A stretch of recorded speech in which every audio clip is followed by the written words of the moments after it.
चलिए जी, good evening, शुभ संध्या, राधे राधे, जय श्री कृष्ण सभी साथियों को बहुत बहुत स्वागत है दोस्तों। एक बार फिर से आप सभी का आपके अपने YouTube प्लेटफॉर्म एमडी क्लासेस पर बहुत बहुत स्वागत है साथियों। तो चलिए एक बार सभी लोग कॉपी पेन के साथ तैयार हो जाइए। फिर से बहुत बढ़िया शानदार जबरदस्त सेशन होने वाला है।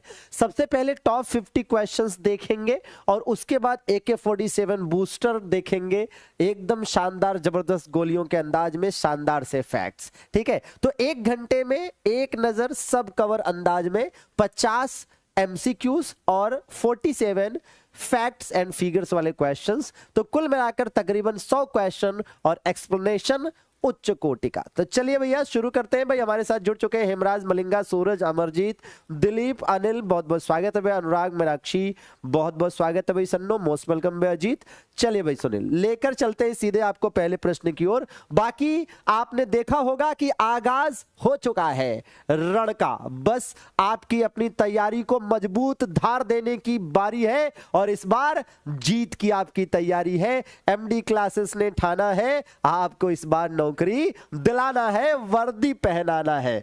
ठीक है, तो इसके लिए शानदार सा गेस पेपर, जी हां, कल यानी 7 नवंबर से शुरू हो रहा है। शाम को 8 बजे रीजनिंग, 9 बजे जीके जीएस और 10 बजे मैथ्स का 15 दिन 15 गेस पेपर, सीधे परीक्षा में छपने वाले सवाल जो एकदम मचाने वाले हैं धमाल। तो तैयार रहना 7 तारीख से। इसी गेस पेपर का आपको इंतजार था ना, था कि नहीं, एक बार कमेंट करके बताना।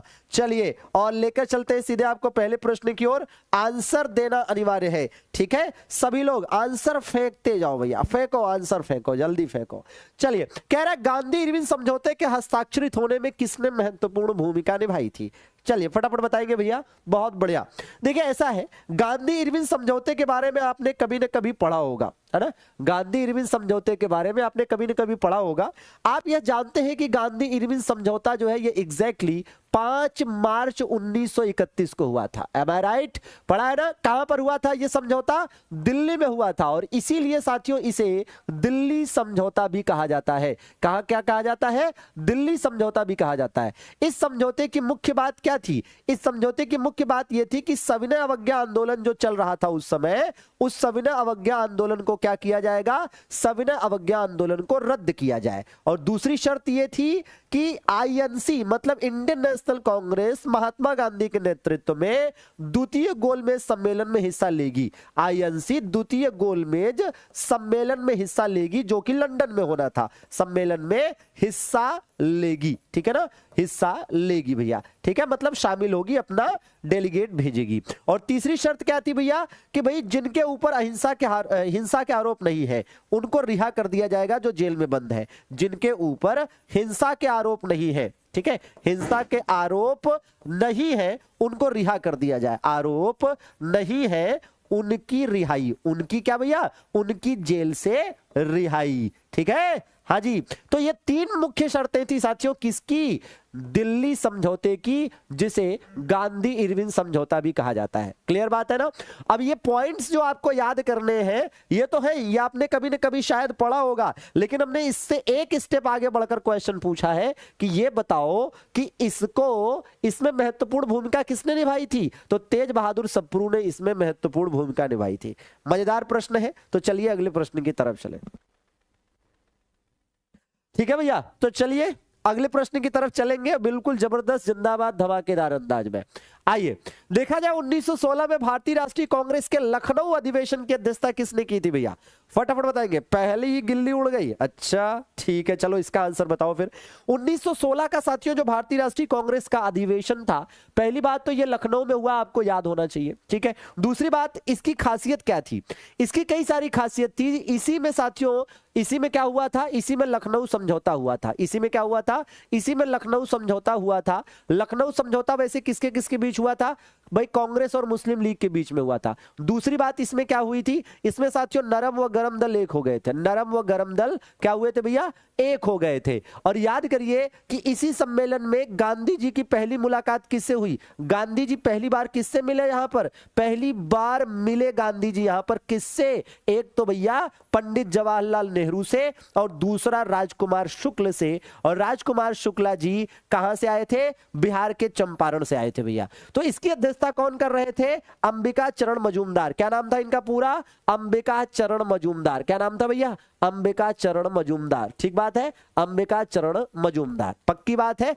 चलिए आइए इस प्रश्न का आंसर दीजिएगा। बहुत बढ़िया, ताबड़तोड़ आंसर आना चाहिए, एकदम धुरंधर हो, लगे रहो। ये बताओ एलिफेंटा के प्रसिद्ध शैलकृत मंदिरों का श्रेय किसे जाता है? भाई एलिफेंटा के प्रसिद्ध शैलकृत मंदिरों का श्रेय किसे जाता है? राष्ट्रकूटों को जाता है। राष्ट्रकूट वंश का संस्थापक कौन था? राष्ट्रकूट वंश का संस्थापक साथियों था दंती दुर्ग। कौन था मेरे भाई? दंती दुर्ग इस वंश का संस्थापक था।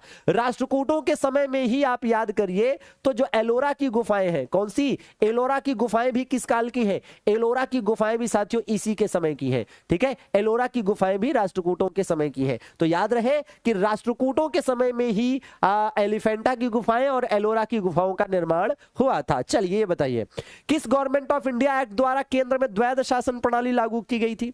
द्वैध शासन, द्वैध शासन का मतलब क्या होता है? द्वैध शासन का मतलब दोहरा शासन, डायरकी जिसको कहते हैं। तो भैया केंद्र में द्वैध शासन कैसे आया, कब आया? तो ये भैया 1935 के गवर्नमेंट ऑफ इंडिया एक्ट से आया था। 1935 के गवर्नमेंट ऑफ इंडिया एक्ट से आया था।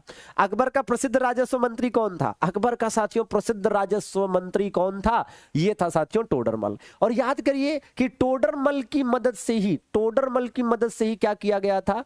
टोडरमल की मदद से ही साथियों दहसाला बंदोबस्त लाया गया था। जैसे कभी आपसे पूछा जाए कि दहसाला बंदोबस्त कौन लेकर आया था, तो या तो आप बताएंगे टोडरमल और या तो आप क्या बताएंगे? या तो आप बताएंगे अकबर। दोनों में से जो भी विकल्प में मिल जाए, दोनों मिल जाए तो अकबर बताना होता है। ये 1580 की बात है। कब की बात है भैया? ये 1580 की बात है। ठीक है, चलिए 1905 में क्या कह रहा है भैया? 1905 में क्या कह रहा है भैया? बढ़िया सा शानदार सा प्रश्न है।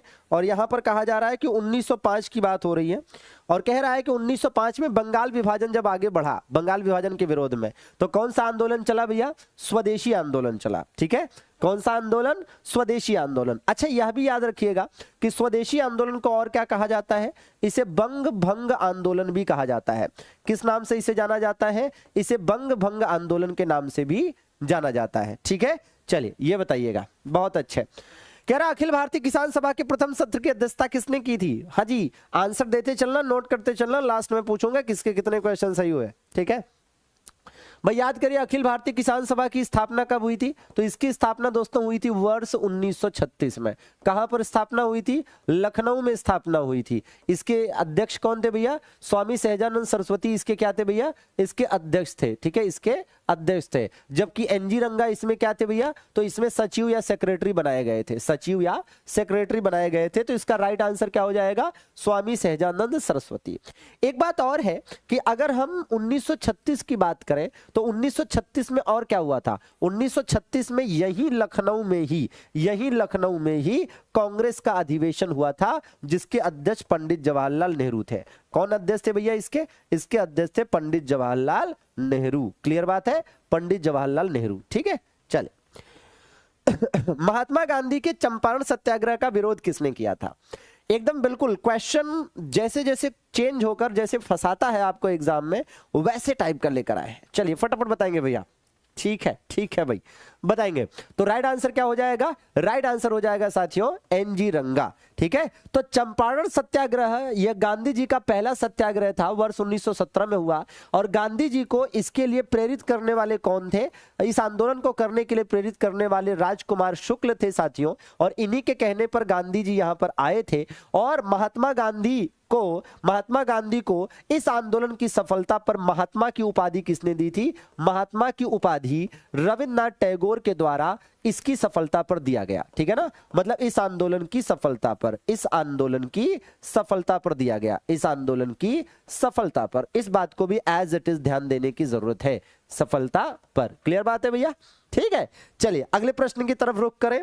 ये देखिए, कह रहा है क्या भारत के राष्ट्रपति ने अभी तक भारत में वित्तीय आपातकाल घोषित किया है? और अगर किया है तो कितनी बार किया है? और अगर नहीं किया है तो क्या आंसर होगा? तो कभी घोषित नहीं किया गया है। याद रहे कि वित्तीय आपातकाल की बात करें तो यह भारतीय संविधान के अनुच्छेद 380 के तहत आता है। ठीक है, अनुच्छेद 360 के तहत आता है। और आज तक कभी भी वित्तीय आपातकाल नहीं लगा है। और वित्तीय आपातकाल की व्यवस्था कहां से ली गई है? अमेरिका से ली गई है। कहां से? अमेरिका से ली गई है। ठीक है। लोकसभा में अध्यक्ष तब तक पद पर रहता है जब तक, भाई जैसे लोकसभा अध्यक्ष वर्तमान में कौन है? ओम बिरला वर्तमान में लोकसभा अध्यक्ष है।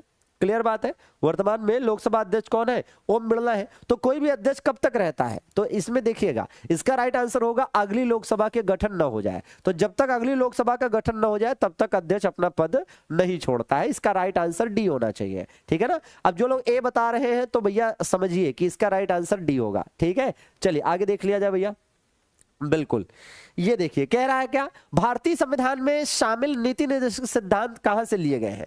देखिए एक बात और है कि ऐसे अगर देश के तौर पर आप देखेंगे तो इसे आयरलैंड से लिया गया है। ठीक है, इसे देश के तौर पर देखेंगे तो आयरलैंड से लिया गया है। लेकिन क्या आपको पता है कि यह 1935 के भारत सरकार अधिनियम में किस नाम से था? 1935 के भारत सरकार अधिनियम में राज्य के नीति निर्देशक तत्व थे, है ना। भारत सरकार अधिनियम में 1935 के भारत सरकार अधिनियम में इसे क्या नाम दिया गया था? इसे कहा गया, इसे अनुदेश प्रपत्र नाम दिया गया था। क्या कहा जाता था? अनुदेश प्रपत्र। यह बहुत इंपॉर्टेंट है। अनुदेश प्रपत्र मतलब यूं कह लीजिए इंस्ट्रूमेंट ऑफ इंस्ट्रक्शन। इसका मतलब यह है कि आपके लिए जानना जरूरी है कि भैया इंस्ट्रूमेंट ऑफ इंस्ट्रक्शन क्या है? इंस्ट्रूमेंट ऑफ इंस्ट्रक्शन क्या है? ये दरअसल में अनुदेश प्रपत्र है जो 1935 के भारत सरकार अधिनियम में शामिल डीपीएसपी का ही एक रूप था। तो 1935 के अधिनियम में जो अनुदेश प्रपत्र था वही आज की डेट में क्या कहलाता है? डीपीएसपी अर्थात राज्य का नीति निर्देशक सिद्धांत कहलाता है। ठीक है ना। चलिए भाई ये बताइए भैया। हाँ हाँ हाँ हाँ भैया अनुराग बाबू बिल्कुल डंडा निकाल दो एकदम, बिल्कुल बिल्कुल बिल्कुल डंडा निकाल के दौड़ा लो, सबको मारो, है ना। हाँ फिर देख लो, फिर सामने की तरफ से बांस वांस लेकर ना दौड़ा ले कोई।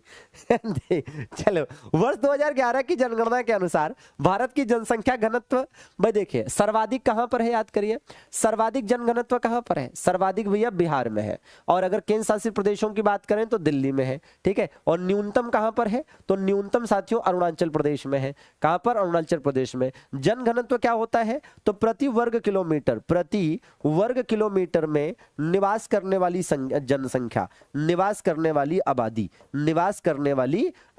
तो प्रति वर्ग किलोमीटर में निवास करने वाली जो आबादी होती है उसी को क्या कहते हैं? जनसंख्या घनत्व कहा जाता है। और भारत का जनसंख्या घनत्व 382 है। ठीक भैया। चलिए आओ भैया भोला बाबू ये बता दो, उच्चतम न्यायालय की मूल अधिकारिता।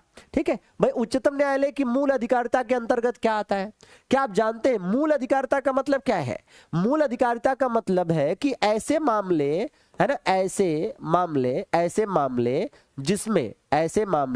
जिसमें सीधे सुप्रीम कोर्ट में अपील की जा सकती है, जिसमें सीधे सुप्रीम कोर्ट में अपील की जा सकती है, सुप्रीम कोर्ट में अपील की जा सकती है। क्लियर बात है ना। तो भैया ऐसा तो है नहीं कि किसी भी मामले में आप सीधे सुप्रीम कोर्ट चले जाएंगे, है ना। हाँ जी, तो ऐसा तो बिल्कुल नहीं है। ठीक है, तो बिल्कुल आपका राइट आंसर क्या हो जाएगा? राइट आंसर हो जाएगा भैया क्या? तो मूल के अंतर्गत शामिल है भारतीय संघ की विभिन्न यूनिटों के बीच में विवाद। राइट आंसर क्या है? सी है। बहुत बढ़िया भैया यादव जी, एकदम सही आंसर दिया है कि भारतीय संघ मतलब यह है कि इसका क्या मतलब है? इसका मतलब यह हुआ कि केंद्र व राज्य, केंद्र राज्य विवाद या फिर 2 या 2 से अधिक राज्यों के बीच के विवाद। ठीक है, 2 या 2 से अधिक राज्यों के बीच का विवाद। ठीक है, तो इस बात को एज इट इज ध्यान देना है। ठीक है, कि क्या है भैया कि केंद्र राज्य विवाद या 2 या 2 से अधिक राज्यों के बीच का जो विवाद होता है इसको ही, ठीक है, इसको क्या कहते हैं? संघ के विभिन्न यूनिटों के बीच का विवाद कह सकते हैं। ठीक है ना।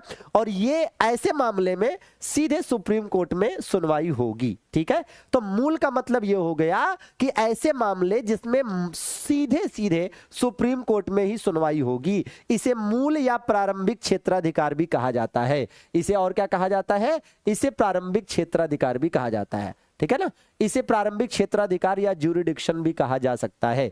ठीक है, चलिए ये बताइए, निम्नलिखित में से किस समझौते का लक्ष्य हिंदू मुस्लिम मतभेद को कम करना था? हिंदू मुस्लिम मतभेद को कम करना था। ठीक है ना। हाँ जी, फटाफट बताने का प्रयास करेंगे। ठीक है भैया, चलिए तो भैया है क्या कि किस समझौते का लक्ष्य हिंदू मुस्लिम एकता को कम करना था? भैया है ना, मतलब सुलझाना था, मतभेद को सुलझाना था। तो इसका राइट आंसर हो जाएगा लखनऊ समझौता। क्या भैया हो जाएगा? लखनऊ समझौता। लखनऊ समझौता में एक तरफ इंडियन नेशनल कांग्रेस थी और दूसरी तरफ कौन था? मुस्लिम लीग। ठीक है ना। अच्छा, पूना समझौता साथियों 1932 में हुआ था और पूना समझौता किससे संबंधित था याद करिए? तो ये भैया दलित आरक्षण से संबंधित था। किससे रिलेटेड था ये? तो ये भैया दलित आरक्षण से संबंधित था, दलित आरक्षण से संबंधित था। ठीक है, तो बिल्कुल याद करने की जरूरत है, किससे रिलेटेड था?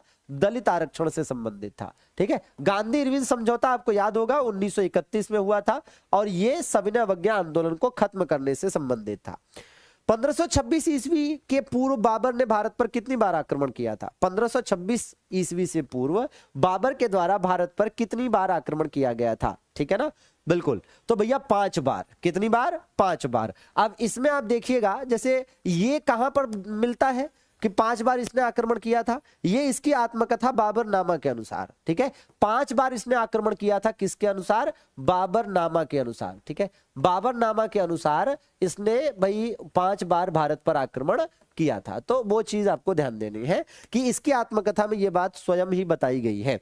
ठीक है, चलिए क्या कह रहा है? भारतीय संविधान में उल्लिखित स्वतंत्रता, समता और विश्व बंधुत्व की संकल्पना कहां से ली गई है? और भारतीय संविधान में स्वतंत्रता, समता और विश्व बंधुत्व की संकल्पना कहां पर है? तो संविधान की जो प्रस्तावना है साथियों, उसी में यह चीज आपको देखने को मिलती है। स्वतंत्रता, समता और विश्व बंधुत्व का जो आदर्श है, यह फ्रांस की क्रांति से लिया गया है। स्वतंत्रता, समता और विश्व बंधुत्व का आदर्श। ठीक है ना।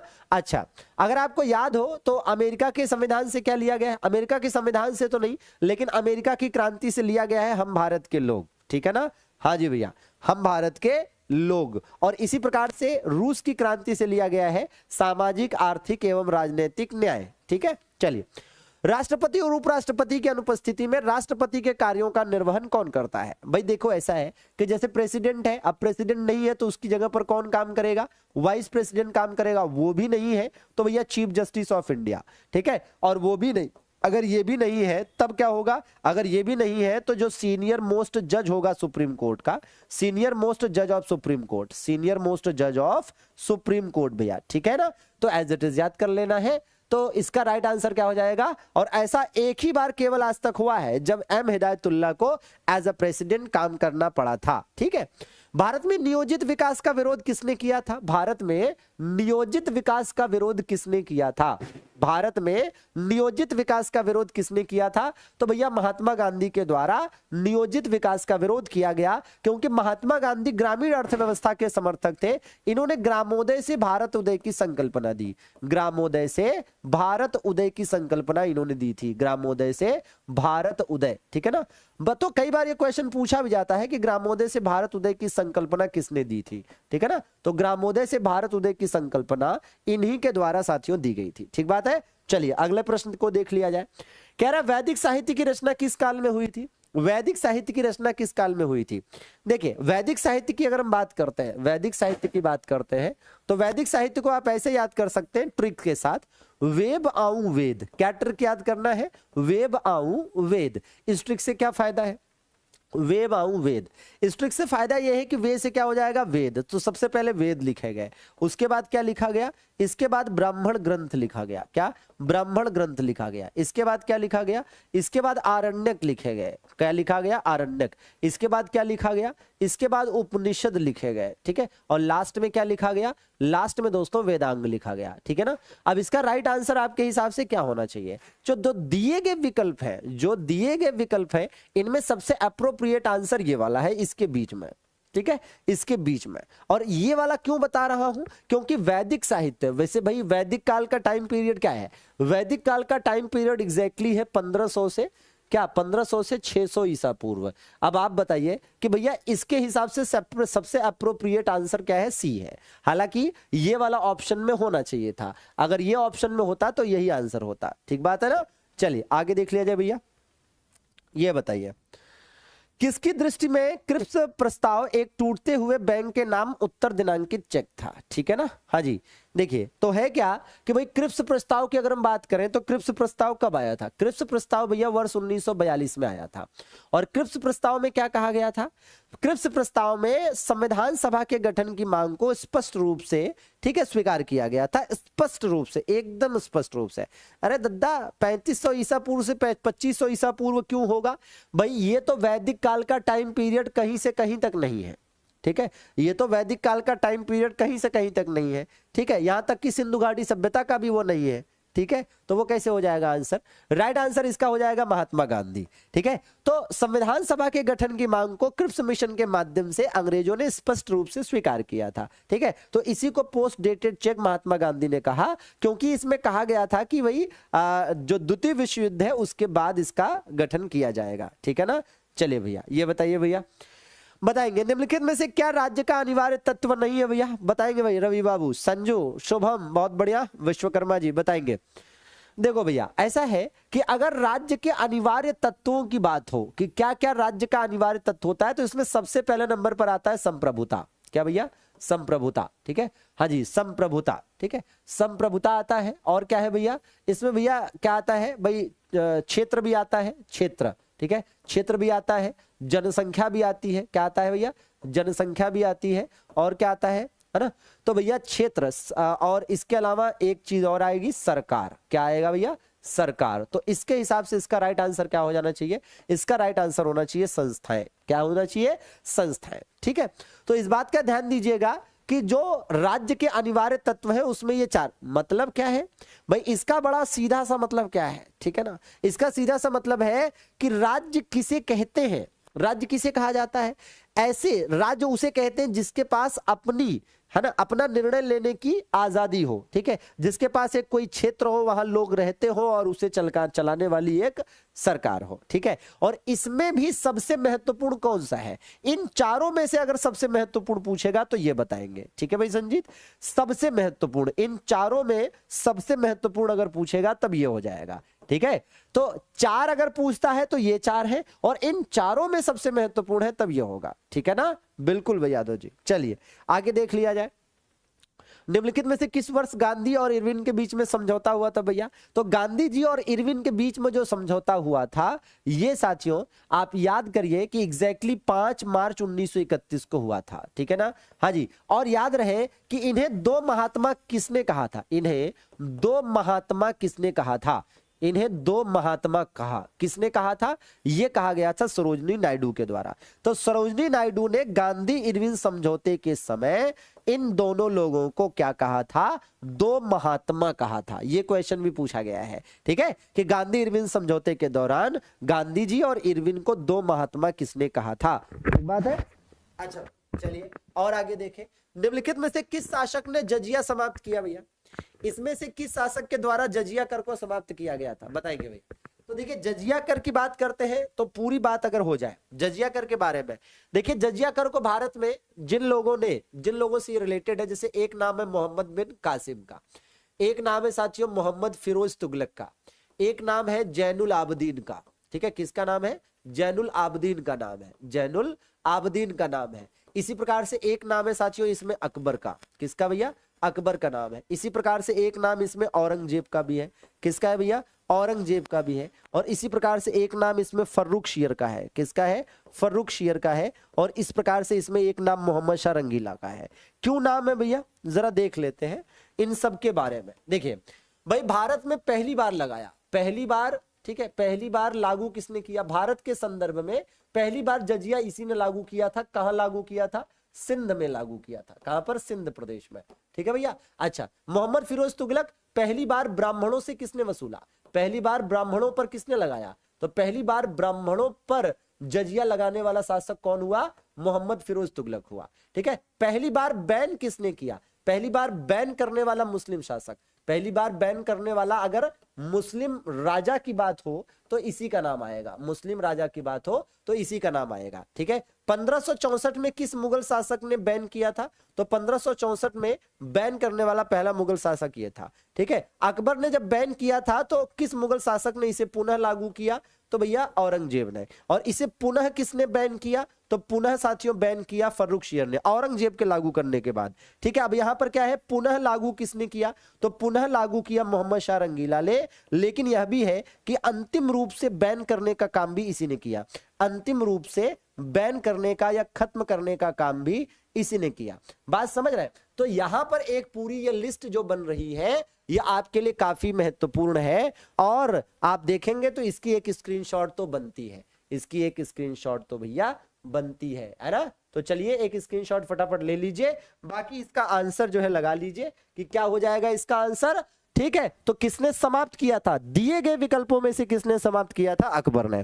ठीक बात है, एज इट इज याद रहेगा, कहीं से कहीं तक कोई दिक्कत नहीं। ठीक है, हाँ जी। तो जजिया क्या हुआ करता था, जजिया गैर मुस्लिमों से लिया जाने वाला टैक्स था।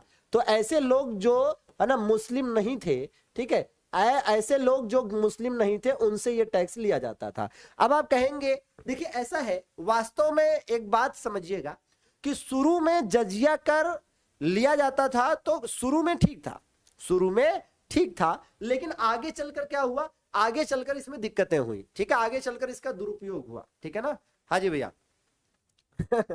ठीक है, हाँ जी। तो भैया बिल्कुल इसको याद करने की जरूरत है कि जजिया कर शुरू में, ठीक है, एक्चुअली में क्या था कि जजिया और जकात, जकात नाम का टैक्स था जो केवल मुस्लिम देते थे, और जजिया नाम का टैक्स था जो गैर मुस्लिम देते थे। और जजिया और जकात दोनों से इकट्ठा हुए पैसे को क्या किया जाता है, तो गरीबों में बांटा जाता था, गरीबों की मदद की जाती थी। लेकिन आगे चलकर कुछ शासकों ने इसका दुरुपयोग किया और इस्लाम धर्म को बढ़ाने के लिए इसको लागू करने का प्रयास किया। ठीक है, तब गलत हो गया, शुरू में गलत नहीं था। चलिए, देश में मुद्रा को नियंत्रित कौन करता है, तो बड़े आराम से बता लेंगे मुद्रा को कौन नियंत्रित करता है भैया, तो आरबीआई के द्वारा नियंत्रित किया जाता है। क्यों, कैसे आप कह सकते हैं इसको आप ऐसे कह सकते हैं कि आरबीआई ही तो है जो मौद्रिक नीति जारी करती है।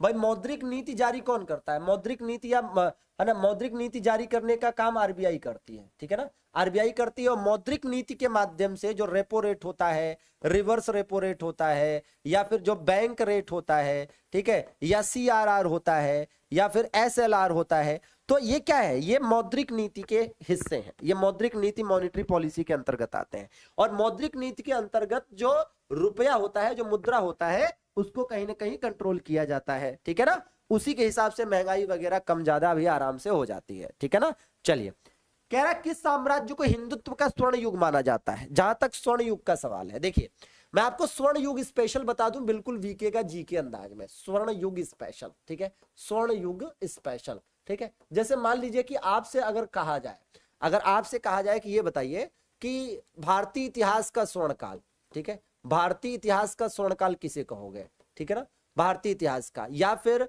आपसे कहा जाए हिंदुत्व का स्वर्ण काल किसे कहेंगे, हिंदुत्व का स्वर्ण काल किसे कहेंगे। आपसे कहा जाए कि गुप्त काल का स्वर्ण काल किसे कहोगे, गुप्त काल का स्वर्ण काल किसे कहोगे, नोट करना, गुप्त काल का स्वर्ण काल किसे कहा जाएगा। और इसी प्रकार से आपसे कहा जाए कि भैया मुगल काल का स्वर्ण काल किसको कहा जाएगा, मुगल काल का स्वर्ण काल किसे कहा जाएगा।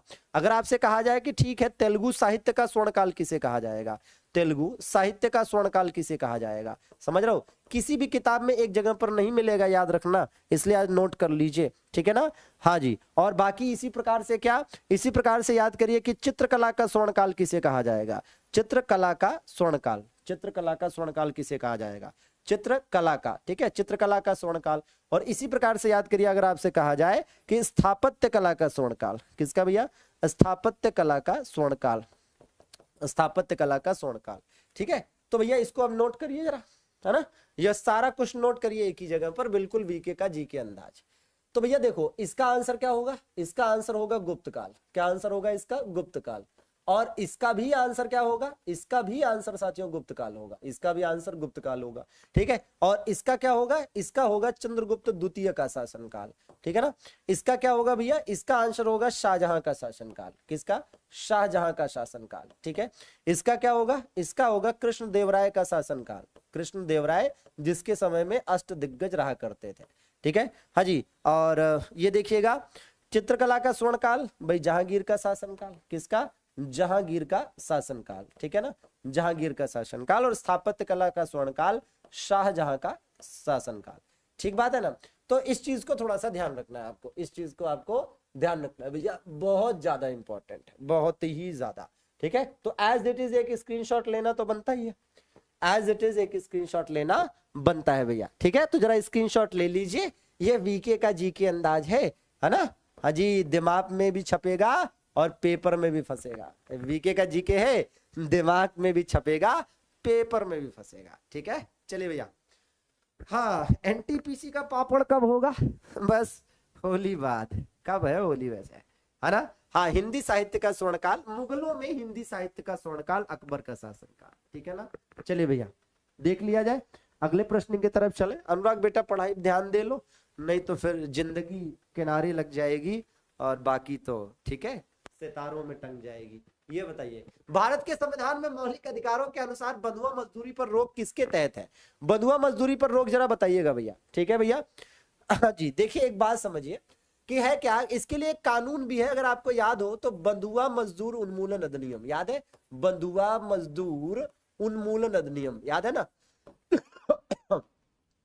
तो भैया बंधुआ मजदूर उन्मूलन अधिनियम की अगर हम बात करें तो ये वर्ष 1976 में आया था, और ये आया था अकॉर्डिंग टू आर्टिकल 23, है ना, अकॉर्डिंग टू आर्टिकल 23।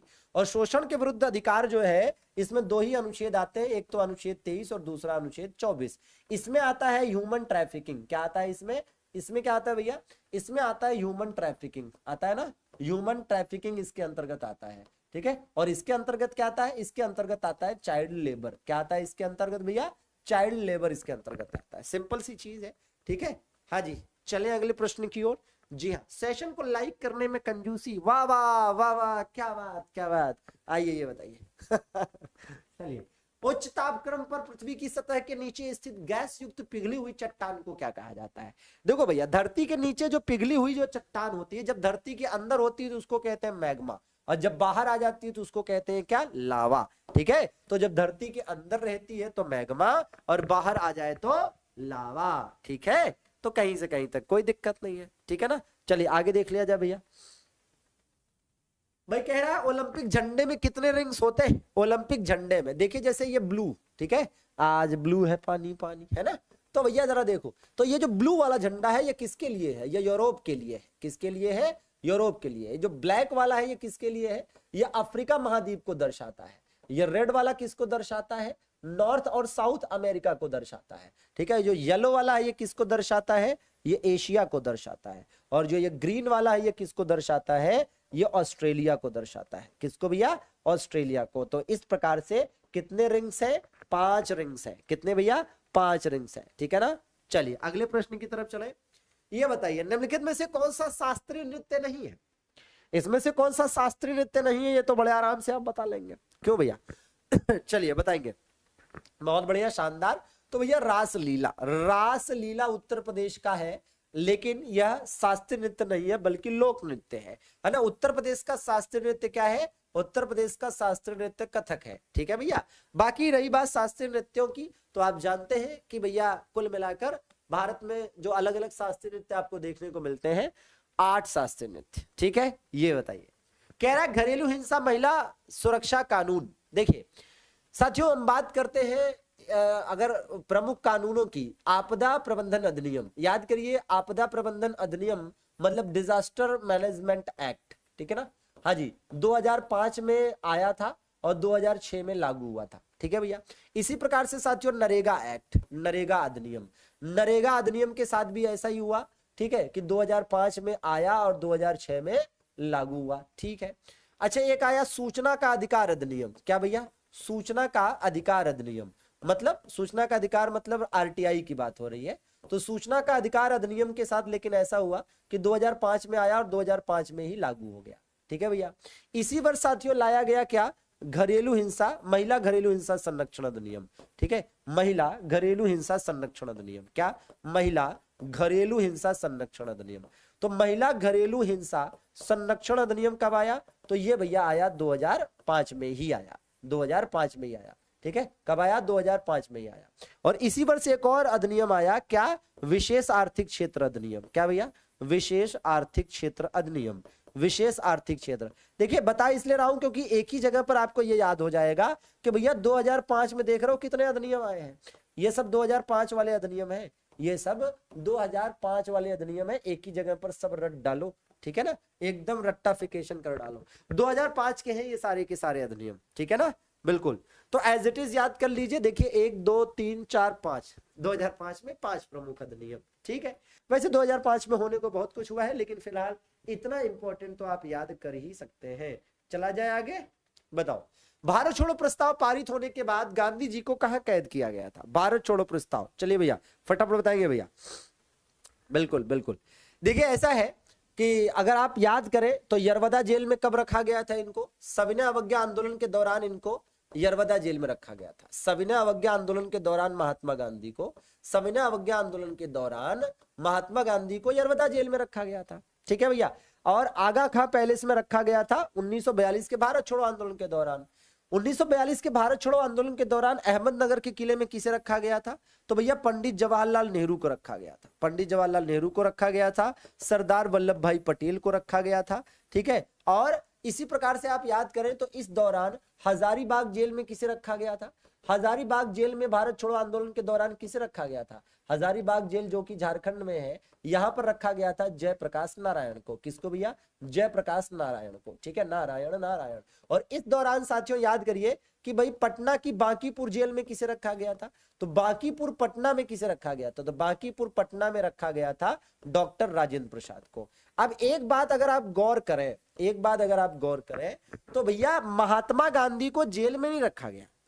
ब्रिटिश सरकार ने कहा कि महात्मा गांधी को ऐसी जगह रखा जाए जिसका नाम सुनने में जेल ना लगे, क्योंकि अगर जनता को यह पता चला कि गांधी जी को जेल में रखा गया है तो पागल हो जाएगी, ठीक है। इसीलिए उनको पैलेस में रखा गया, महल में, आगा खां पैलेस में रखा गया, मतलब एक तरह से नजरबंद किया गया, जेल में नहीं रखा गया, ठीक है। और पंडित जवाहरलाल नेहरू और सरदार वल्लभ भाई पटेल भी कटकाती के मतलब बड़े नेता थे, इसलिए उनको भी अहमदनगर के किले में रखा गया। लेकिन किला फिर भी एक तरह से जेल प्रतीत होता है, लेकिन गांधी जी वाला तो आगा खां पैलेस था, बिल्कुल बढ़िया, ठीक है ना, तो बिल्कुल याद करेंगे। चलिए ये बताइए, गुप्त काल की प्रसिद्ध महिला शासिका जो भारत के इतिहास की भी पहली शासिका मानी जाती है, पहली महिला शासिका, ठीक है ना। चलिए भैया, अच्छा बहुत बढ़िया, देख लो बेटा मलिंगा, ऐसा ना हो कि है ना यहीं के कमेंट बॉक्स से पुलिस उठा ले जाए, ठीक है, क्योंकि तुम बिल्कुल ऑनलाइन और बिल्कुल लिखित रिकॉर्ड में कह रहे हो कि तुम किसी का मर्डर करोगे। अगर ऐसे शब्दों का इस्तेमाल करोगे, आजकल ऐसे भी ले जाते हैं, सोच लो फिर, ठीक है। हाँ डिलीट कर लो, कहीं बवाल ना हो जाए। प्रभावती गुप्ता भैया, क्या भैया? प्रभावती गुप्ता, ठीक है। हाँ जी, देखिए एक चीज बताऊं मैं, भारतीय संविधान का आर्टिकल 22, भारतीय संविधान के आर्टिकल 22 में एक कानून है जिसका नाम है निवारक निरोध अधिनियम। क्या है ये? निवारक निरोध अधिनियम। निवारक निरोध अधिनियम जिसको इंग्लिश में कहा जाता है प्रिवेंटिव डिटेंशन एक्ट। क्या कहा जाता है इसे? इसे कहते हैं प्रिवेंटिव डिटेंशन एक्ट। ये क्या है? प्रिवेंटिव डिटेंशन एक्ट क्या कहता है? ये एक्ट कहता है कि किसी व्यक्ति को अपराध करने से पहले भी गिरफ्तार किया जा सकता है, किसी व्यक्ति को अपराध करने से पहले भी गिरफ्तार किया जा सकता है। जैसे ये कानून ऐसा कानून है, जैसे मान लीजिए आपने किसी को धमकी दी, ठीक है ना, अगर आपने किसी को धमकी दी कि मैं तुम्हें मार दूंगा, मैं ऐसा कर दूंगा, मैं वैसा कर दूंगा, ठीक है, या फिर आपने किसी को धमकी भरा खत लिखा या मैसेज लिखा, या जिस प्रकार से अभी देश में आप देख रहे होंगे कि हाल ही में योगी आदित्यनाथ जी को मारने की धमकी मिली, ठीक है। तो आप बताइए, देखिए छोटे स्तर पर तो नहीं होता है, लेकिन योगी आदित्यनाथ जी को मारने की धमकी देने वाला, ठीक है, आई थिंक गिरफ्तार किया गया है, जहां तक मुझे न्यूज मिली है। तो किस अपराध में गिरफ्तार किया गया है? तो एक्चुअली में उसे इसी कानून के तहत गिरफ्तार किया गया है, क्योंकि निवारक निरोध कानून या प्रिवेंटिव डिटेंशन एक्ट कहता है कि अगर किसी भी व्यक्ति के द्वारा किसी भी अपराध करने के लिए पहले से कहा जाता है, ठीक है, या कोई व्यक्ति अपराध करने जा रहा है, तो उसे इस कानून के तहत गिरफ्तार किया जा सकता है और अधिकतम 3 महीने तक जेल में रखा जा सकता है, ठीक है। बाकी आपकी अपनी मर्जी है। चलिए ये बताइए, कौन सी घटना सबसे पहली हुई थी भैया? देखिए भारत छोड़ो आंदोलन का प्रस्ताव, भाई भारत छोड़ो आंदोलन 1942 में हुआ था, और ये दरअसल में क्रिप्स मिशन के विरोध में हुआ था, ठीक है ना। गवर्नर जनरल वेवेल का आगमन तो बहुत बाद में हुआ था, 1944-45 में हुआ था, ठीक है। कैबिनेट मिशन 1946 में आया था, ठीक है। अब यहां समझिए कि कौन सी घटना पहले हुई, तो क्रिप्स मिशन के कारण हुआ था भारत छोड़ो आंदोलन, के कारण भारत छोड़ो आंदोलन हुआ। इसका मतलब यह है कि इसका राइट आंसर क्या होगा? क्रिप्स मिशन का आगमन, ठीक है ना। चलिए भैया, ठीक, चलिए अगले प्रश्न की तरफ चले। कह रहा गांधी जी को वन मैन बाउंड्री फोर्स कहकर किसने संबोधित किया था? गांधी जी को वन मैन बाउंड्री फोर्स कहकर किसने संबोधित किया था? देखो भैया, वन मैन बाउंड्री फोर्स क्यों कहा गया था पता है? वन मैन बाउंड्री फोर्स इसलिए कहा गया था क्योंकि आप देखेंगे कि क्या होता है, ठीक है, होता यह है कि वर्ष 1947 में जब देश आजाद हुआ तो भारत और पाकिस्तान विभाजित हुआ भाई, एक पाकिस्तान बना, एक हिंदुस्तान बना। तो कुछ लोग हिंदुस्तान से पाकिस्तान जा रहे थे, कुछ पाकिस्तान से हिंदुस्तान आ रहे थे, ठीक है ना। तो हुआ ये कि भैया उस समय बंगाल में भयंकर रूप से दंगे हो रहे थे। कहां पर भैया दंगे हो रहे थे? ये दंगे साथियों हो रहे थे बंगाल के नाओखली में, ठीक है। दंगे कहां हो रहे थे? बंगाल के नाओखली में हो रहे थे। कहां पर भैया?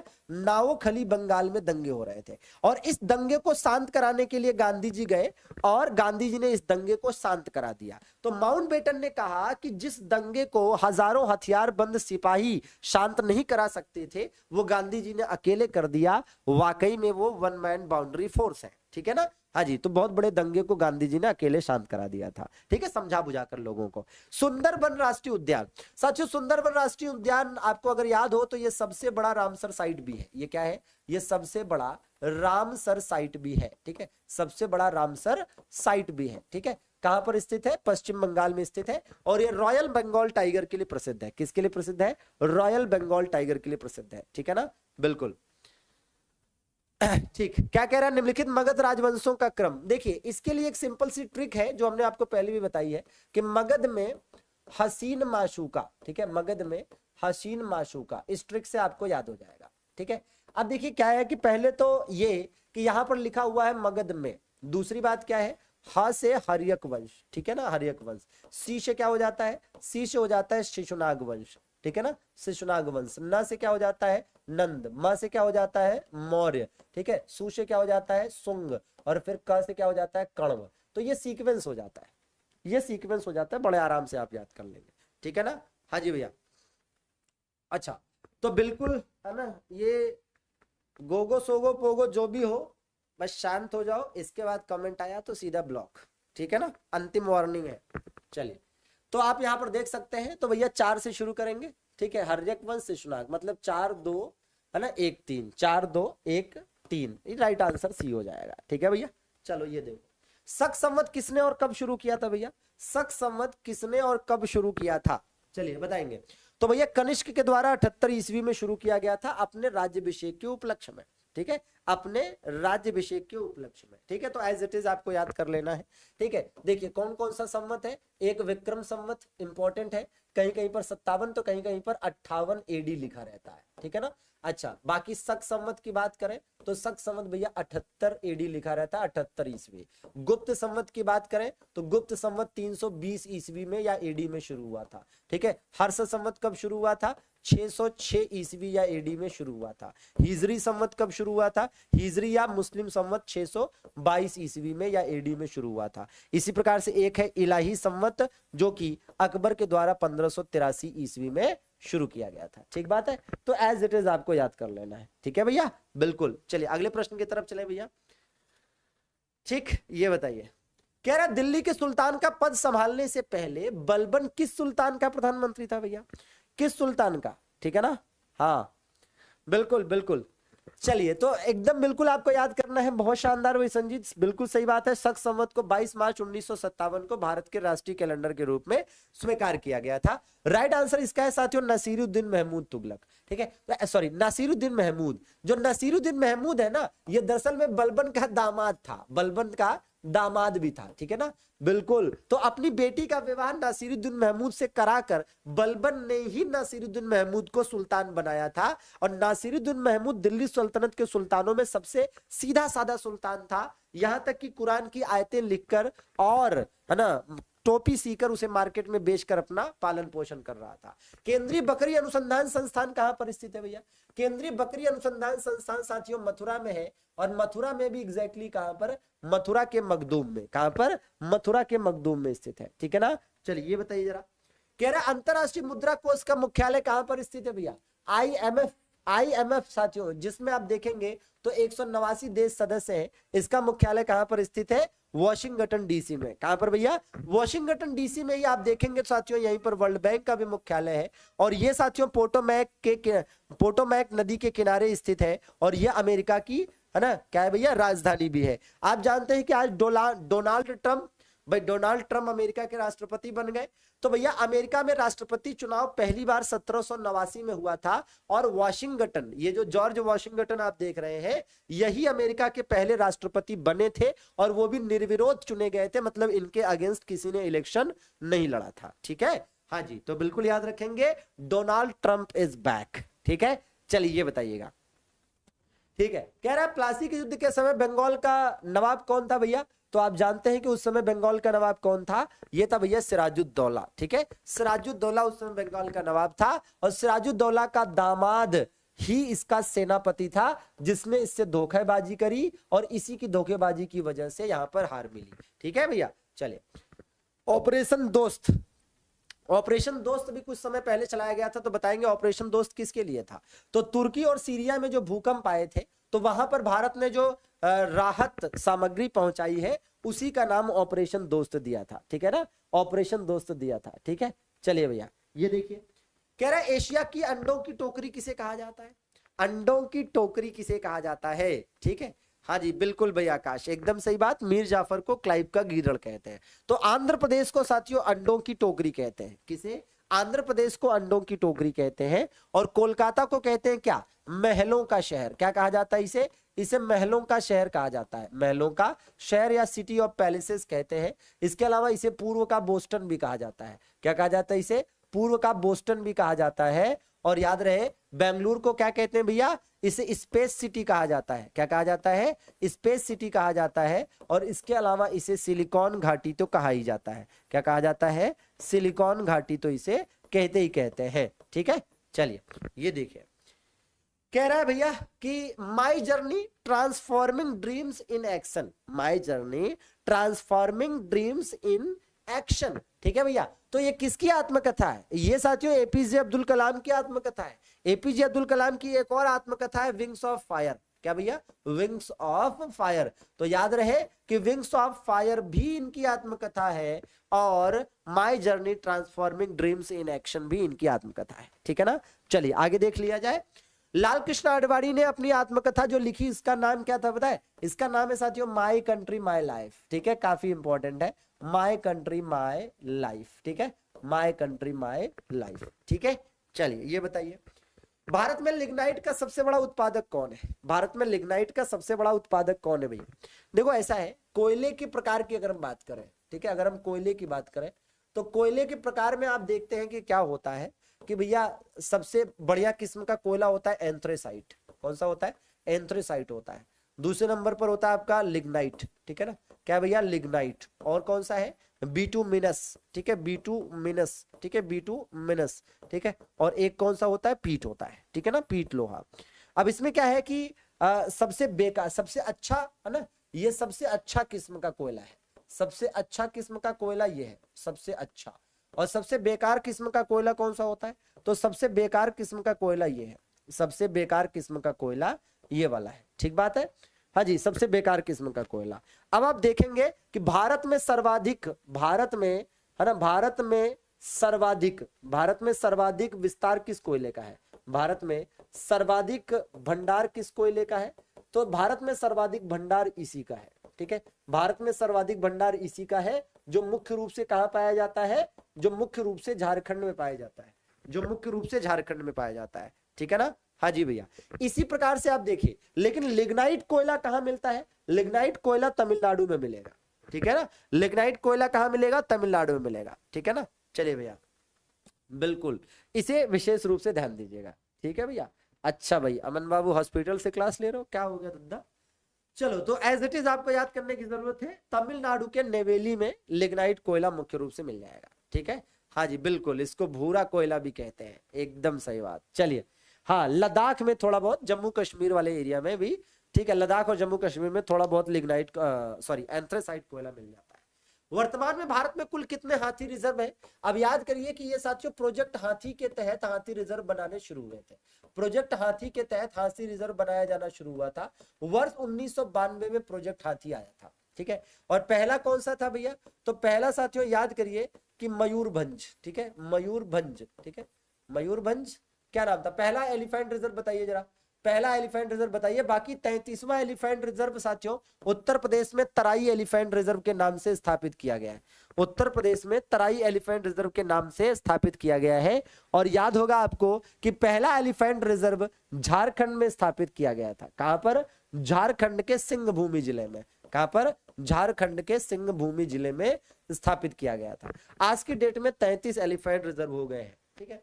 वोल्गा नदी यूरोप की सबसे बड़ी नदी है, हाँ जी, यूरोप की सबसे बड़ी नदी है। हाँ, पहला हाथी जिसका आधार कार्ड बनाया गया उत्तराखंड की अरुंधति हाथी है, मतलब उसका नाम दिया गया है अरुंधति, ठीक है। तो भैया कैस्पियन सागर में गिरती है, कहां से निकलती है, इसका स्रोत क्या है, निकलती कहां से है, तो वोल्गा नदी निकलती है वल्दाई पहाड़ी से, कहां से भैया, वल्दाई पहाड़ी। और वल्दाई पहाड़ी कहां पर है, वल्दाई पहाड़ी साथियों रसिया में है, कहां पर है, ठीक है, ये रशियन पहाड़ी है, ठीक है।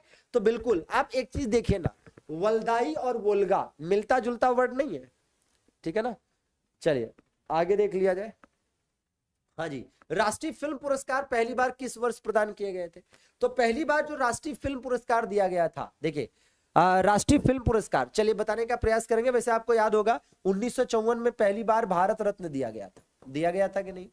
और इसी वर्ष पद्म पुरस्कारों की भी शुरुआत हुई थी भाई, पद्म पुरस्कारों की भी शुरुआत इसी वर्ष हुई थी कि नहीं हुई थी, पद्म पुरस्कारों की भी शुरुआत इसी वर्ष हुई थी, याद है आपको। हाँ जी, बहुत बढ़िया, ये 1900 है, ये बी कौन बता रहा है, बहुत अच्छे, वेरी गुड। और आप देखेंगे 1954 में ही साहित्य अकादमी पुरस्कार की स्थापना हुई थी, साहित्य अकादमी पुरस्कार की स्थापना, साहित्य अकादमी पुरस्कार की स्थापना हुई थी। हालांकि ये पुरस्कार 1955 में पहली बार दिया गया था, स्थापना, ठीक है ना।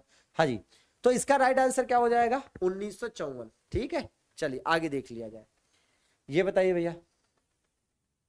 हाँ ठीक है, फिंगरप्रिंट कैसे लिए होंगे, बस पूरा का पूरा मुंह ही चिपका दिया होगा उसका। भारत की स्वाधीनता के समय महात्मा गांधी क्या थे भैया, कांग्रेस के सदस्य नहीं थे। जब देश आजाद हुआ उस समय गांधी जी कांग्रेस के सदस्य थे ही नहीं, ठीक है ना। हाँ ठीक, चलिए आगे देखा जाए। भाई निम्नलिखित में से कौन सा नए आर्थिक सुधारों का अंग नहीं है, ये आर्थिक सुधार कब की बात हो रही है पता है, 1991 के आर्थिक सुधारों की बात हो रही है, जिसमें सब तो था लेकिन केंद्रीकरण नहीं था, ठीक है। बाकी ये तीनों चीजें थी जिसको शॉर्टकट में कहा गया एलपीजी, क्या कहा गया इसको, एलपीजी। उस समय मनमोहन सिंह जी वित्त मंत्री हुआ करते थे और पीवी नरसिम्हा राव प्रधानमंत्री, ठीक बात है। हाँ जी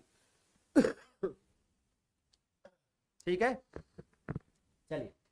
तो भैया AK-47 बूस्टर के लिए तैयार है आप, AK-47 बूस्टर के लिए तैयार हैं, तो चलिए देख लीजिए। देखिए ये फटाफट हो जाए। भारत के संविधान की अनुसूची, भारत के राज्य और केंद्र शासित प्रदेश, मतलब भारतीय संविधान की जो पहली अनुसूची है इसमें राज्य और केंद्र शासित प्रदेश की लिस्ट मिलती है। क्रांतिकारियों की संस्था अभिनव भारत का वर्ष 1904 में गठन किसके द्वारा किया गया था, विनायक दामोदर सावरकर के द्वारा। यदि कोई पंचायत भंग हो जाए तो अगला चुनाव 6 महीने के भीतर करा लिया जाता है, जिसको उपचुनाव कहा जाता है। अजंता की गुफाएं जो साथियों बौद्ध धर्म के लिए प्रसिद्ध है मुख्य रूप से, ये महाराष्ट्र के संभाजीनगर जिले में है, महाराष्ट्र के संभाजीनगर जिले में है, गुप्त काल की। कंप्यूटर में किसी फाइल का प्रकार उसके किसके पहचाना जाता है, फाइल एक्सटेंशन से, ठीक है। फाइल एक्सटेंशन से किसी भी कंप्यूटर फाइल का प्रकार पहचाना जाता है कि ये पीपीटी की मतलब पावर पॉइंट की है, वर्ड की है या किसी और की है। भगवान बुद्ध के जीवन से संबंधित 4 पवित्र जो स्थान है, ठीक है, उसमें से है ना एक महाबोधि मंदिर परिसर बिहार के गया में है, जिसे अशोक ने कभी बनवाया था, ठीक है ना। चलिए भैया, इसी प्रकार से आप देखेंगे कितने भारतीय राज्यों और संघ शासित प्रदेशों में समुद्र तट आते हैं, तो 9 भारत के राज्य ऐसे हैं और 4 संघ शासित प्रदेश ऐसे हैं जहां पर हम देखते हैं कि भारत के समुद्री तट मिलते हैं, ठीक है भैया। अगर आप देखें तो लद्दाख, जम्मू कश्मीर 2, चंडीगढ़ 3, दिल्ली 4, ठीक है, तो वो उधर हो गए 4 केंद्र शासित प्रदेश और 4 केंद्र शासित प्रदेश इधर, तो टोटल 8। मकर संक्रांति, पोंगल, लोहड़ी, बैसाखी सभी फसल की कटाई से संबंधित त्योहार हैं, ठीक है, जिसमें मकर संक्रांति पूरे उत्तर भारत में होता है, पोंगल भी होता है, ठीक है। पोंगल तो तमिलनाडु में होता है मुख्य रूप से। एक्चुअली में क्या है कि उत्तर भारत में जिसे मकर संक्रांति कहते हैं, इसी को तमिलनाडु या दक्षिण भारत में पोंगल कहा जाता है। बैसाखी का त्योहार तो मुख्य रूप से पंजाब में ही होता है, ठीक है भैया। चलिए इसी प्रकार से लोहड़ी तो भाई मकर संक्रांति के एक दिन पहले आती है, ठीक है भैया। चलिए, कह रहा निम्नलिखित में से यहूदियों की धार्मिक किताब कौन सी है? तो तोरा साथियों यहूदियों की धार्मिक किताब है और एकमात्र यहूदी राष्ट्र क्या है? इजराइल। राष्ट्रीय भूभौतिकी अनुसंधान संस्थान कहां पर स्थित है? हैदराबाद में, मूसी नदी के तट पर। ठीक है भैया। अनुच्छेद 239 की बात करें तो केंद्र शासित प्रदेशों से संबंधित है, केंद्र शासित प्रदेशों से संबंधित है। और दिल्ली के लिए विशेष प्रावधान अनुच्छेद 239 किसमें है भैया? अनुच्छेद 239 ए में किया गया है। ठीक है। भारत की सबसे पहली औद्योगिक क्रांति, औद्योगिक नीति कब जारी की गई थी? भारत की पहली जो राष्ट्रीय औद्योगिक नीति है वो वर्ष 1948 में जारी की गई थी। ठीक है ना। चलिए भैया, ठीक है ना। चलिए अगला प्रश्न देख लिया जाए। भारत की 2011 की जनगणना के अनुसार, ठीक है, भारत में 10 लाख से अधिक जनसंख्या वाले शहर कितने थे? तो भैया भारत में ऐसे 53 शहर हैं जिनकी आबादी मिलियन से ज्यादा है, जिनकी आबादी 10 लाख से ज्यादा है। बिल्कुल भाई संजीत, अगर तुम कहोगे कि 47 सही है तो मैं 48 मानूंगा, क्योंकि तुम्हारी तैयारी इतनी दमदार है, इतनी शानदार है ना। और थोड़ा सा मुझे लगता है कि तुम्हारे मामले में भैया बस लक है जो कहीं अटका पड़ा है, बस वो लक थोड़ा सा इधर मेहरबान हो जाए तो दुनिया और जहान शानदार जबरदस्त मेजबान हो जाए। चलिए, भारत में बोडो भाषा मुख्यतः किस राज्य में बोली जाती है भैया? असम में बोली जाती है। बिल्कुल असम में बोली जाती है। आइए ये देखिएगा। ठीक है। अल्लाह रखा के नाम से लोकप्रिय अल्लाह रखा किससे संबंधित है? तबला से संबंधित है। पुदुचेरी के बिल्लियानुआर मंदिर में किया जाने वाला पुदुचेरी का कौन सा? अब देखिए ये क्वेश्चन पिछली बार एनटीपीसी के पेपर में भी देखने को मिला था, गराडी बोला जाता है। ठीक है ना। अच्छा, इसी प्रकार से मौलिक कर्तव्यों को भारत के संविधान में 1976 में 42वें संविधान संशोधन के तहत शामिल किया गया था। केंद्रीय प्रदूषण नियंत्रण बोर्ड की स्थापना वर्ष 1974 में हुई थी, वर्ष 1974 में हुई थी। ठीक है ना। अच्छा, इसी प्रकार से चित्तौड़गढ़ में महमूद खिलजी को पराजित करके विजय स्तंभ या जिसे कीर्ति स्तंभ भी कहा जाता है, इसका निर्माण राणा कुंभा ने कराया था। यह अपने आप में एक रिवीजन सेशन है AK-47 बूस्टर, तो उसी के तौर पर लीजिएगा। सिक्किम में लहवाब दुचेन, ठीक है, नामक पर्व किससे संबंधित है? भगवान बुद्ध से संबंधित है। और ऐसा माना जाता है कि स्वर्ग से पृथ्वी पर अवतरण के उपलक्ष्य में इसे मनाया जाता है। गौतम बुद्ध इसी दिन अवतरित हुए थे। ठीक है ना। चलिए भैया, बिल्कुल बिल्कुल भाई। चले भाई तौफीक भाई, ये बताइए केंद्रीय मंत्रिमंडल की नियुक्ति कौन करता है? राष्ट्रपति के द्वारा नियुक्ति की जाती है। और भारतीय संविधान के अनुच्छेद 75 के तहत, ठीक है, प्रधानमंत्री की और अन्य मंत्रियों की भी नियुक्ति होती है। सीमांत उपभोग प्रवृत्ति की बात करते हैं तो किससे संबंधित है? आय में परिवर्तन के साथ उपभोग परिवर्तन की दर। ठीक है। 12 मार्च को भारत सरकार द्वारा साहित्य अकादमी औपचारिक उद्घाटन कब किया गया था? मतलब साहित्य अकादमी पुरस्कार की स्थापना 1954 में हुई थी, लेकिन पहली बार दिया कब गया था? अगर ऐसा क्वेश्चन पूछ लिया जाए तब आपका आंसर हो जाएगा यहां पर वर्ष 1955। ठीक है। महिलाओं की एक पत्रिका वाम बोधनी पत्रिका के संपादक कौन थे? उमेश चंद्र दत्ता। कौन भैया? उमेश चंद्र दत्ता। वैष्णव संप्रदाय में विष्णु जी के कितने अवतार हैं? 10 अवतार हैं, जिनको दशावतार कहा जाता है। ठीक है ना। अच्छा, इसी प्रकार से कालिदास की कुमार संभवम काफी फेमस है और यह भी एनटीपीसी का क्वेश्चन है। कार्तिकेय के जन्म के प्रसंग को इसमें देखा जा सकता है, कुमार संभवम। चंपारण सत्याग्रह 1917 में हुआ, गांधी जी का पहला सत्याग्रह था। नील नदी को मिस्र का वरदान कहा जाता है। ठीक है। हाँ, नील नदी का वरदान कहा जाता है मिस्र को। विश्व का सबसे बड़ा नदी द्वीप ब्रह्मपुत्र नदी द्वारा माजुली नाम से बनाया गया है, असम में, और सबसे छोटा भी उमानंदा भी यहीं पर है। ठीक है ना। हाँ जी भैया, देखा जाए भैया, निम्नलिखित में से कौन सी भारतीय रेलवे की सबसे पुरानी उत्पादन इकाई कौन सी है? Chittaranjan locomotive works, West Bengal. ठीक है ना, वेस्ट बंगाल। ठीक है। भारत के निम्नलिखित में से किस राज्य में पदयानी भद्रकाली मंदिर है भैया? तो पदयानी भद्रकाली मंदिर में किया जाने वाला एक धार्मिक नृत्य है केरल। ठीक है। Red earth and pouring rain, ये विक्रम चंद्र का उपन्यास है, ये भी रेलवे का पूछा गया प्रश्न है। ठीक है भैया। निम्नलिखित में से किस नदी को चीन की तिब्बत क्षेत्र में यारलुंग सांगपो कहते हैं? ब्रह्मपुत्र को। और इसी को अरुणाचल प्रदेश में क्या कह रहे होते हैं? इसी को अरुणाचल प्रदेश में दिहांग कह रहे होते हैं, और बांग्लादेश में इसी को क्या कह रहे होते हैं? जमुना कह रहे होते हैं, और पद्मा से मिलने के बाद मेघना कह रहे होते हैं। ठीक है। ऋग्वेद में कितने मंडल है भैया? ऋग्वेद में 10 मंडल है। ऋग्वेद में कितने मंडल है? 10 मंडल है भैया। ठीक है। मेमोरी के संबंध में यूएसबी का मतलब है, यूएसबी का मतलब है यूनिवर्सल सीरियल बस, कई बार पूछा गया है। प्रतिष्ठ मुद्रा मतलब फियाट मनी, जिसका कोई आंतरिक मूल्य नहीं होता है, उसे कहा जाता है। ठीक है। भारत के निम्नलिखित में से किस पड़ोसी देश का क्षेत्रफल सबसे कम है? भारत के पड़ोसी देशों में भूटान का क्षेत्रफल सबसे कम है। ठीक है। कल्हड़ की राज तरंगड़ी में कश्मीर के राजाओं का इतिहास मिलता है। कल्हड़ की राजतरंगिणी। ठीक है, हाँ जी। सांची का स्तूप साथियों, इसमें आप देखेंगे कि बुद्ध द्वारा दिए गए प्रथम उपदेश को, ठीक है, चक्र द्वारा वर्णित किया गया है। और ये सांची का स्तूप जो बड़ा वाला है वो अशोक ने बनवाया था, और जो बाकी के यहाँ पर 2 लघु स्तूप है उसे पुष्यमित्र शुंग ने बनवाया था। ठीक है भैया। सिद्धि धमाल नृत्य गुजरात में देखने को मिलता है। सिद्धि धमाल, हालांकि गुजरात में गरबा और डांडिया भी देखने को मिलता है। ठीक है ना। अच्छा, भारतीय संविधान का अनुच्छेद 352 किससे संबंधित है? राष्ट्रीय आपातकाल से संबंधित है। गांधी इरविन समझौता वर्ष 1931 में हुआ था 5 मार्च को, इसे दिल्ली समझौता भी कहते हैं। एमएस सुब्बुलक्ष्मी की बात करें तो इनका जन्म साथियों कहां पर हुआ था? मदुरई में हुआ था। मदुरई तमिलनाडु में है, यहीं पर मीनाक्षी मंदिर भी स्थित है। ठीक है, हाँ जी। निम्नलिखित में से किस नदी भारत के पड़ोसी देश नेपाल से निकलती है? तो राप्ती नदी पड़ोसी देश नेपाल हिमालय से निकल कर आती है। ठीक है, और राप्ती बिल्कुल गंगा की सहायक नदी है। भारत के संविधान निर्माताओं द्वारा सरकार की जो संसदीय प्रणाली है वो कहां से ली गई थी? ब्रिटेन से ली गई थी। ठीक है ना, ब्रिटेन से ली गई थी। ठीक है ना। चलिए भैया, गरीबी रेखा की अवधारणा पर चर्चा करने वाले पहले राजनीतिक हस्ती कौन थे? दादा भाई नौरोजी थे। दादा भाई नौरोजी थे गरीबी रेखा की अवधारणा पर चर्चा करने वाले पहले व्यक्ति। ठीक है भैया।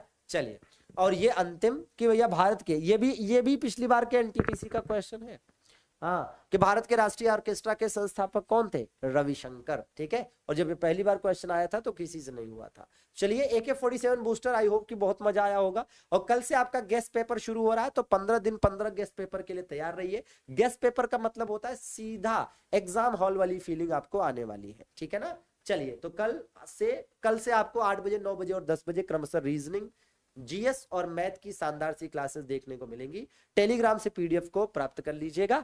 आप इजाजत दीजिए, बहुत बहुत शुक्रिया सभी का, धन्यवाद, thank you very much, good night, शुभ रात्रि।